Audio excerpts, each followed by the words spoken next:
This is the trolley problem, a classic thought experiment in ethics posed by philosophers Philippa Foot and Judith Thomson. In the first scenario, 90% of those R's say they would pull the switch. Sacrificing one person to save 5 seems logical. But in the second scenario, 90% of those R's say they wouldn't push the man. And this response is consistent for men, women, and people with different levels of education. The trolley problem brings up this old debate in philosophy, where moral rationalism says our decision should be based on pure reason.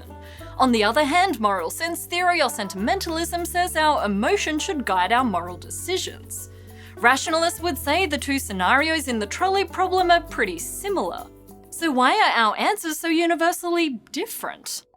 In 2001, neuroscientist Joshua Green posed some moral dilemmas to participants while their brains were being scanned by an fMRI machine. These dilemmas were labelled impersonal, like should you travel by bus or train if you're running late? Impersonal and moral, so should you keep money you found in a lost wallet? And personal and moral, like should you throw a sick person off a lifeboat to save a healthy person in the water? The researchers found different brain areas responded to impersonal and personal dilemmas. The prefrontal cortex was more active in the impersonal dilemmas. It's our centre of reasoning where we weigh up the costs and benefits of, say, keeping a lost wallet. In the personal dilemmas, the amygdala was more active. It's our centre of emotions and we feel empathy when we think about killing someone, even if they're sick and taking up space in a lifeboat. Green suggested that moral decision-making is a dual process, now known as dual process theory. We have emotionally based and rationally based neural systems that compete in the reasoning process. We use both of them when we make a decision, one just wins out. Basically, if you hit the switch or push the man, your rational system won. Your prefrontal cortex added up the numbers. Saving 5 lives over 1 is good, right? And if you didn't do either of those things, your emotional system won. It shouted a big no to personally killing someone. But does your decision tell us if you're morally just? Were you being a hero or a villain? The purpose of thought experiments is to help test what you really believe about something. A hypothetical situation forces you to make a judgment, which is often different from what you think you believe. In his book, The Wisdom of Psychopaths, psychologist Kevin Dutton writes that psychopaths easily push the very large man off the bridge. The brain activity of psychopaths is the same in the first impersonal dilemma and the second personal dilemma. They purely use their rational neural system. The emotional system doesn't respond.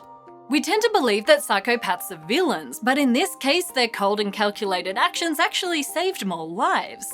So are they heroes here? You will probably find a way to justify your response in the trolley problem so you think that you're right, but someone else will think that you're wrong. Really, there is no way to say what is right and what is wrong in the trolley problem.